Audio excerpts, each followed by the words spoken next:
Station number 1. SM Radio Station. Love Radio. Ito na sila, ang nag-iisang masugid na tagahanga ni Nicole Yala. Chris Chuper!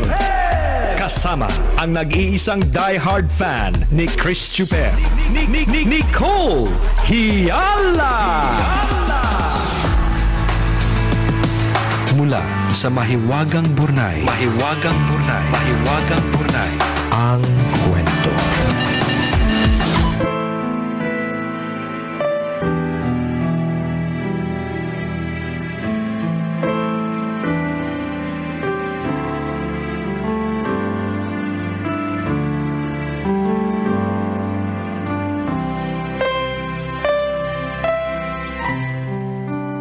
Dear Nicole and Chris, itago nyo na lang ako sa pangalang Kay.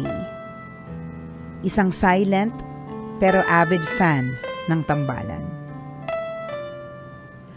Sumulat ako upang ibahagi ang malateleserye kong buhay. Marami akong naririnig na bulong-bulungan sa asawa ko, pero dahil in love, dinedma ko. Napaisip lang ako nung after naming makasal, iniwan niya akong birhen before leaving for abroad.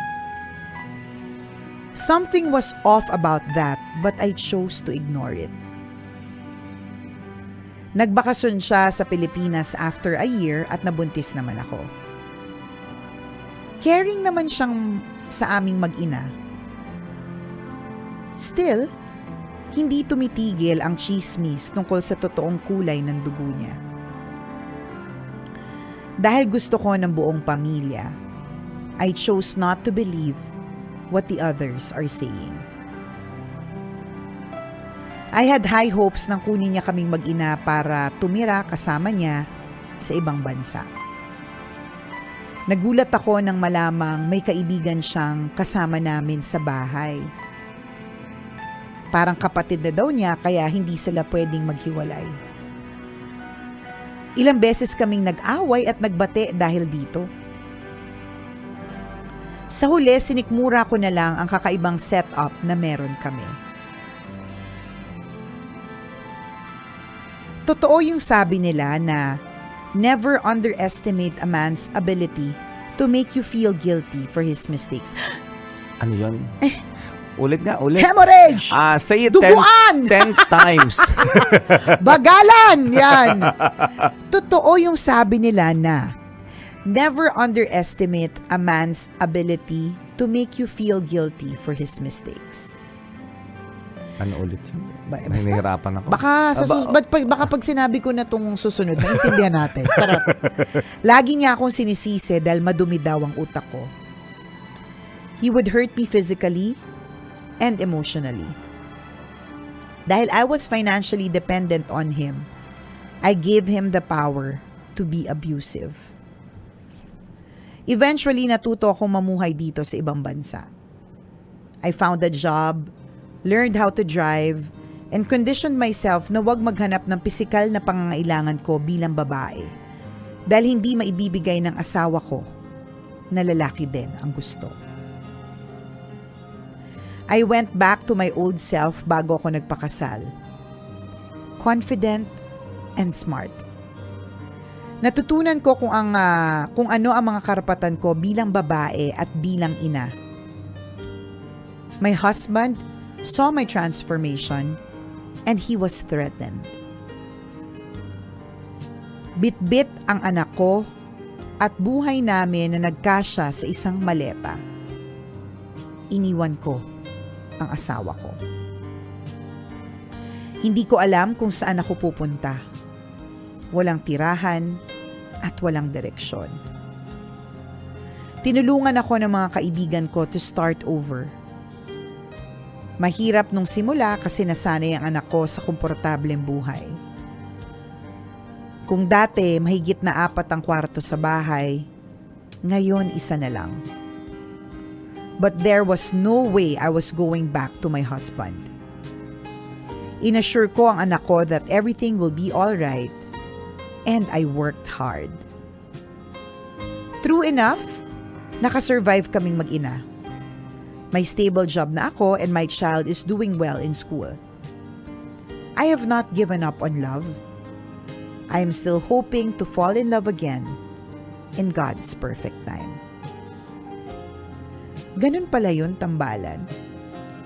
When the world is crumbling down and you are pushed down to your knees, clasp your hands together and pray.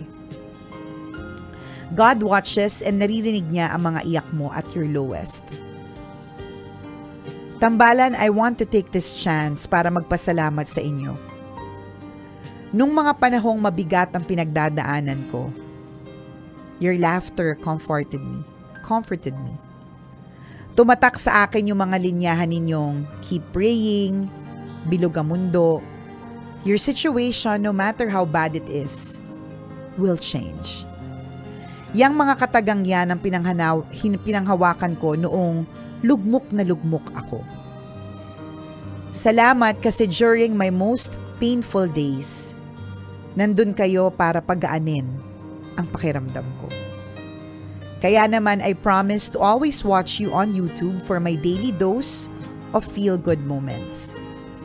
Keep on doing what you do best kasi hindi nyo alam kung gaano kadami ang natutulungan nyo just by being you habang umiere ang tambalan.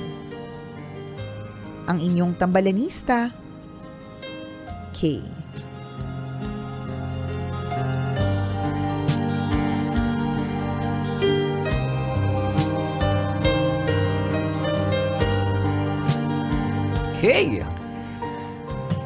Kay, thank you for your kind words. Salamat. Kanina lang sa isang tambalan segment namin, pinag-usapan namin ni partner na ayaw namin mag-overthink about what will happen to the tambalan in the future.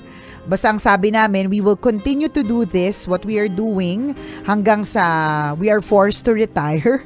Ganyan. Pero ang tanong lagi ng tambalan, hanggang kailan din kayo na nandyan? And para sabihin mo na yung just being you, na umiere lang yung tambalan is enough, 'di ba? Para matanggal at makatulong sa iyong pagkalugmok, o 'di ba? Yan yung mga nagpapa-confident sa amin, para hindi na kami mag-overthink, o 'di ba? So thank you sa iyo, Kay, and we really hope that you're okay na. Na talagang ayos na yung puso mo.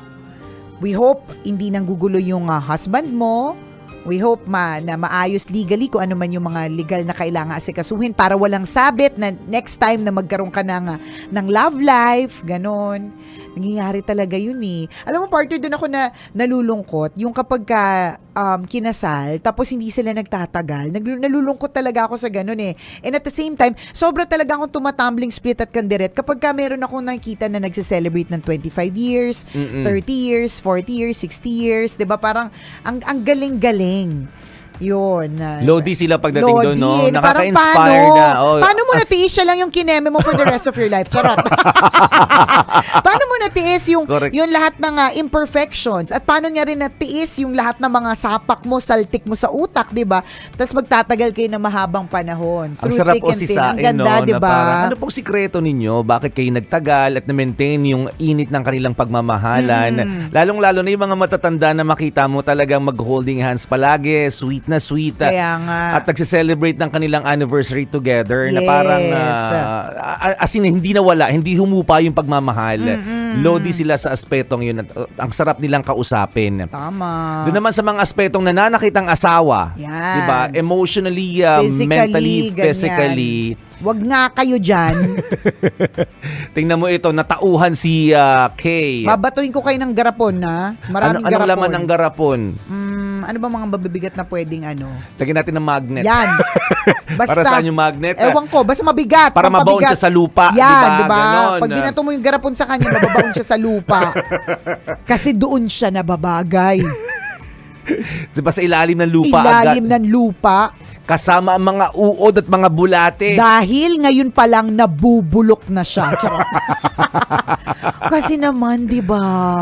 Huwag na nanakit. Grabe yung tsaka kung hindi pala kayo sigurado, wag na muna kayo pumasok-pasok sa Kasi, alam mo yun, parang kung hindi kayo sigurado about getting married, If you're just going to use this para, alam mo yun, masabing kinasal, masabing, 'di ba? Kasi may ganyang klaseng pressure lagi, kailan kayo kakasal, kailan yung ganito. Laging ganun eh. Kung hindi ka pa naman handa, huwag ka pasok ng pasok kasi kapag pinasok mo yan, yung pagpapakasal na yan, kawawa naman yung magiging asawa mo kung hindi ka pa pala prepared. O ang dami mo palang question mark sa isip mo. Ayusin mo muna yung mga yung mga buhay mo. 'Di ba? Totoo yun na parang sabi nga sa may nagpayo sa akin na sabi niya pag hindi mo mahal ang tao, huwag mo pipiliting magpakasal. Oo, totoo diba? yan. Kasi pag hindi mo talaga mahal ang isang bagay o ang isang tao, magkaroon ng problema diyan, iwan mo yan eh. Diba? Yung sinasabi natin, parang, diba, parang sa negosyo nga, na parang, wag mong gagawin tong negosyong to kung hindi naman galing sa puso mo at hindi mo ito gusto. Bakit? Kasi pag nagkaroon ng issue ang negosyong yan, i-give up mo yan. Aalis ka agad. Yes. Hindi mo siya ipaglalaban. Yes. Ganun din daw pala sa sa tao. So make sure na gustong-gusto mo siya, mahal mo siya, at ready kang spend ang buhay mo. Totoo yun, sinasabi ng mga ninong at ninang sa kasal. Siya na ba talaga yung taong handa mong pakisamahan habang buhay. Ngayon kung ayaw mo, nakikita mo, parang hindi ko kaya yung ugali nito, pwede ka pang umatras. Pwede pa. Totoo naman yun, kesa may lifetime of regret yan. Correct ka. Diba? Pero nakaka-proud si Kay na she chose to stand up for herself. Diba? Nakakalungkot yung sinabi niya ng partner na dahil nga naging dependent siya doon sa lalaki, hinayaan niya na ma-abuse siya. Minsan talaga nagiging ganun eh, porque dependent tayo sa isang tao, iniisip na kahit anong gawin niya na lang sa atin, okay lang. Pero ang galing kasi, 'di ba, naisip mo na hindi yun okay. It is not okay to be abused, 'di ba?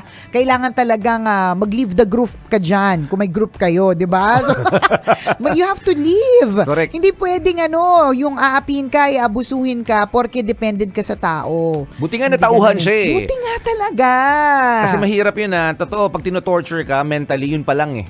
Diba na parang, lalo na emotionally. Tapos may physical pang nalalaman. Nako. Nakakalurkay si kuya. So buti talaga nauntog ka siguro, diba na-realize mo agad hindi ako pwede tumagal sa ganitong klase ng relasyon. Kasi ang asawa hindi dapat talaga nananakit. O hindi dapat talaga sinasaktan.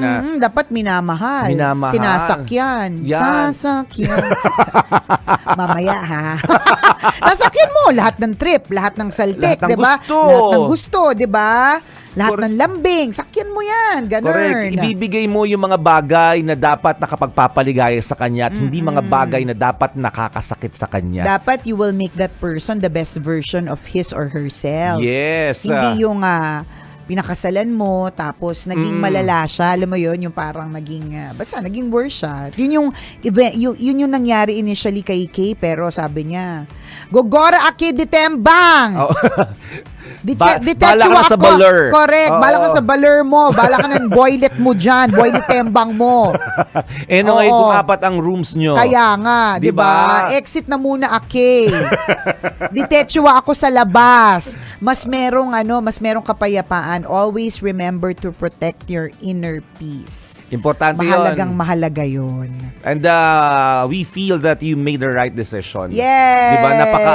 Napaka-hopeful ng sitwasyon mo ngayon. Correct. Napaka-hopeful mo sa buhay. Di ba yung sabi niya, hindi pa rin siya nag-give up on love. Di ba? Yes. Yung mga iba parang ayaw na talagang umibig.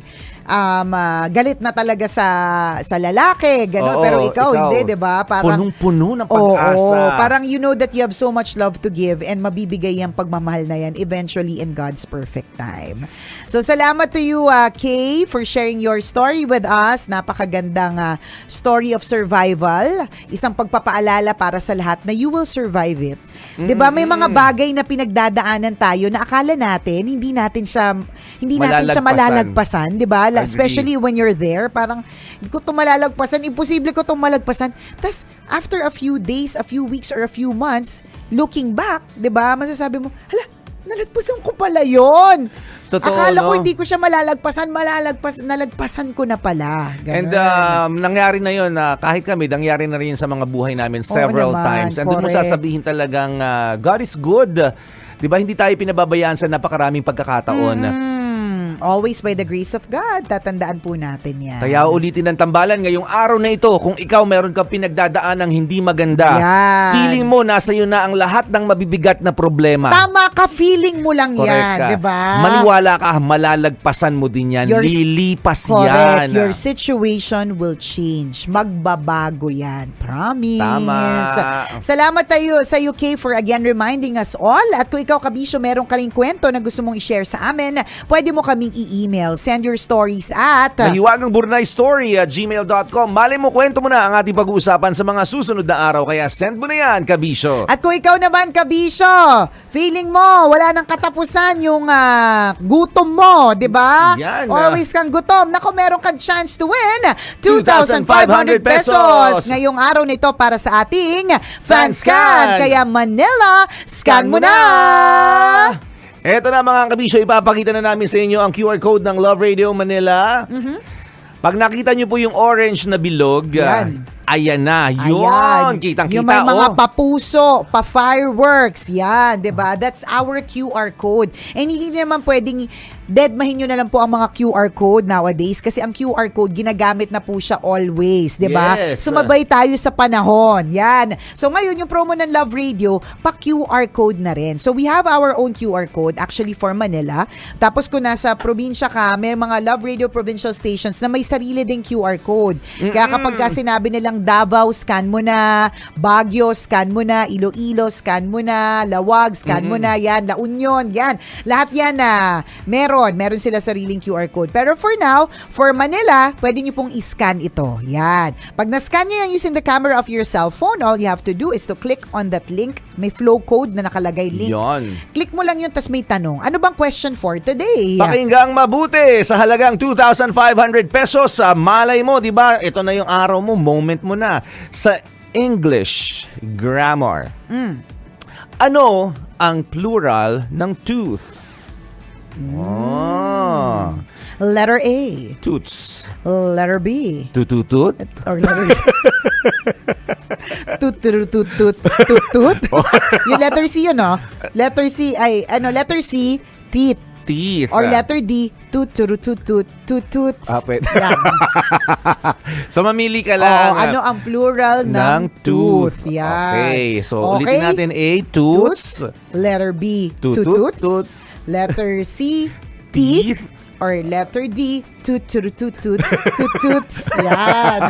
Alin yung mas marami? Alin? Bala ka. Sagutin mo na Ano yan. ang plural ng tooth? Kapag kaalam ang sagot, with your name and contact details, i-fill up mo lang po yung Google form. At yun na, meron ka ng entry. At mamaya sa programa ni Lala Banderas, i-announce natin kung sino ang maswerteng mananalo ng 2,500 pesos! Nabanggit mo, partner, kanina sabi mo sasakyan.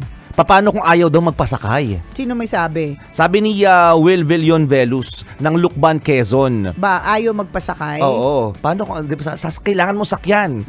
O paano pag ayaw na magpasakay? Eh, di umalis siya. Maghahanap ako ibang sasakyan. Hindi, syempre, hindi naman sa lahat ng oras masasakyan mo, di ba? Pero, you will adjust. Totoo yun. Yun yung kailangan mong mag-adjust. Ayan. Good morning sa lahat ng mga nagkakape. Malamig din daw ang panahon doon. Saan yan? Sa Quezon? Sa Lukban. Oo. Malamig ang panahon. Sana tuloy-tuloy kasi ang nakasando lang ako sa loob. Ang talaga ba? Oo. Nakakalurk kayo, nag-jacket ka, tapos nagsando ka, tapos biglang mainit. Buti nga sando, buti kung wala. Hindi ko kayang magtanggal. Kaya sana tuloy-tuloy ang ulan. Baka hindi ko mapanindigan ng jacket. Feeling ko naman kasi parang hanggang sa Southern Tagalog, maulan. Nagpapainit daw doon kasalukuyan ng mga kaibigan natin sa Cape Regidor. Uy, mukhang masarap magpainit dyan. Parang masarap pa. Parang hot yung mga tao dyan. Masarap magkape dyan. Uy, teka lang, may alay ulit. Yung talagang na-distract kami na nagkaroon ng alay. O teka lang, papasukin ng alay. Galing yata to kay Mama Weng Palo. Kasi sabi natin kahapon. Oo. Walang libre ngayon. Charot. Ayan. Ganito dapat ang ginagawa, Will Villion Velus. Pag nagpapabate, may alay. Yan. Galing kay Princess and Ronron Furniture. Di ba, Mama Weng Palo. Anong pagkain yan? Mga puta. Ay, puto. Kutsinta pala yung Kutsinta pala, sorry. Ayan, oh my Sarap God, naman. may sapin. Sapin-sapin, puto, ano to? Pichi-pichi. Uy, may sisig, may lechon, may Uy, dinuguan. Grabe, saan naglalim? Tingnan mo sa ilalim, Wow! May pusa. May pusa sa ilalim. Thank you, Mama Weng. Salamat. Sweet naman ni Mama Weng Palo. So Si sweet. Donya Weng pala yan. Oo, Donya Weng, thank you. Salamat sa alay. Nakakatawa yung tatapusin na yung tambalan nung nakita may dumadaan. Uy, Humaba. alay! Uy, alay! Na-extend. Humaba. Salamat na marami. O siya mga kabisyo, enjoy the rest of your Feel Good Thursday. Sana dun sa mga kabisyo natin na naka-jacket, sana manatiling umuulan. Lalong-lalo na yung mga naka-boots, di ba? Oo nga. Oo, kasi kung naka-boots ka, tapos biglang uminit, di ba? Nakaka-stress. Sayang OOTD, Oo, nakakatawa. Oo, nakakatawa. Kung biglang ang init sa kaboots ka, nihay, di ba? O siya, exit na po kami. Muli ako po si Nicole Yala. At ako naman si Cambio King Chris Chuper. Na nagpapaalala, walang matatag na relasyon sa malanding may determinasyon. Yun!